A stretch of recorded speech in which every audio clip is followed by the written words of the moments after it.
Alright. Hello guys, welcome back to my YouTube channel. I am back! What it do, baby? Today we're gonna be doing another Freaky Friday episode. Another It's gonna one. be another Christmas Another special. one. Well, at least I think. I haven't watched them yet.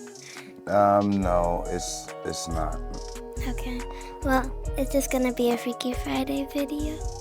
It is after Christmas, so I also want to say Merry Christmas. Merry Christmas. Hope you guys had a Merry Christmas. So No, go ahead. let's get into it. Is that?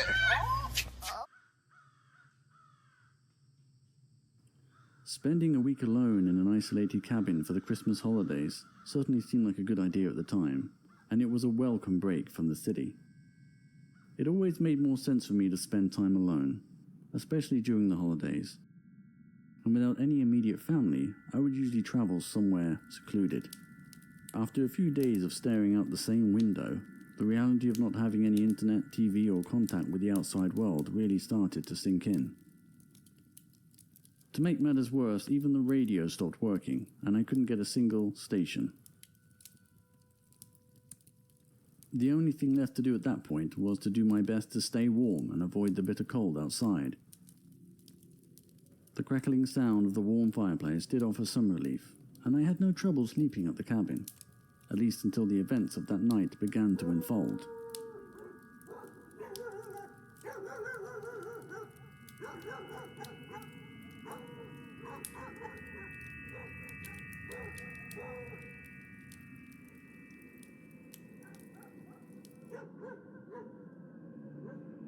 Hearing those wild dogs barking out there in the snow didn't mean that much at first, but then I remembered something. A few years ago, while living in Brazil, the neighborhood dogs would sometimes bark and howl like crazy during the night.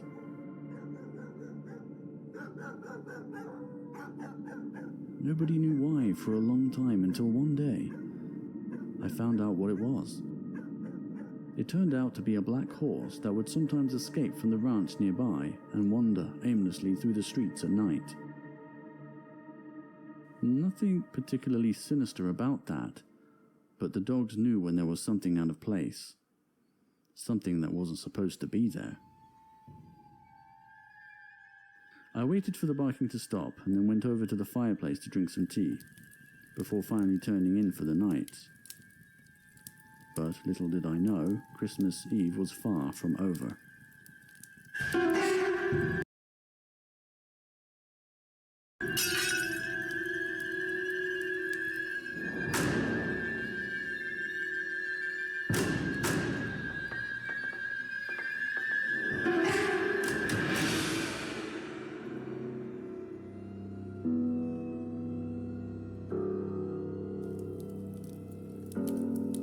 My curiosity was always so diligent, suppressing any underlying sense of fear that would have otherwise prevented me from doing something careless, like going outside to get a closer look.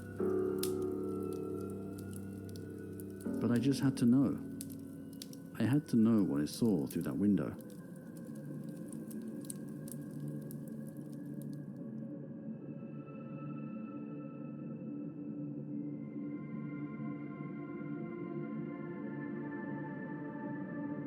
The immediate vicinity didn't really present anything out of the ordinary, but I was surprised to see that there were no footprints or any tracks left in the snow, and it seemed even quieter than usual.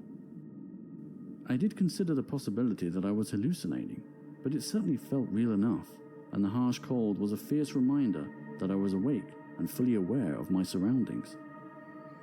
It was only when I shifted my attention beyond the tree line that I noticed a strange light gleaming just shy of the horizon.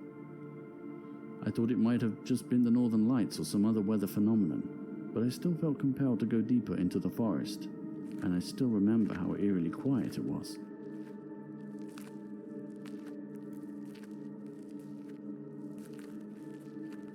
After walking a fair distance, it felt like I could never seem to catch up with the light, until suddenly it disappeared.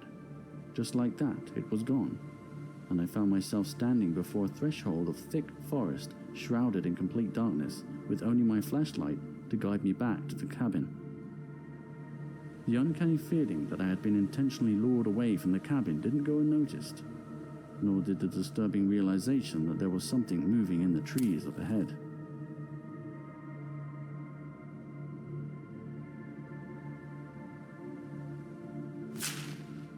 Whatever it was seemed keen to be left alone, and certainly didn't belong there in the forest. Fortunately, by that time, my inherent fear of the unknown finally outweighed my curious endeavor. However, my timely retreat was interrupted by the sound of those wild dogs again, which was quickly followed by chaos and commotion that seemed to engulf the entire forest around me, as I witnessed huge flocks of birds scatter across the sky before flying away.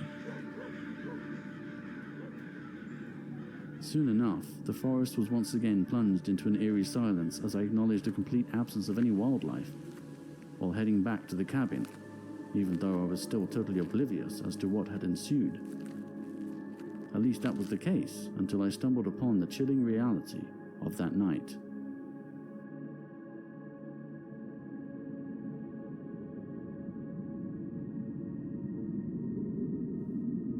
I later learned that a large avalanche had swept through the entire valley, destroying everything in its wake.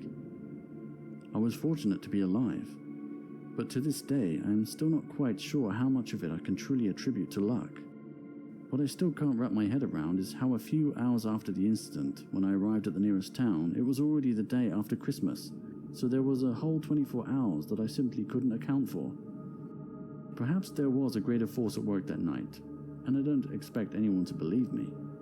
I wouldn't believe it myself, but it did open my mind to the notion that everything happens for a reason, and that strange bump in the night might just be your guardian angel.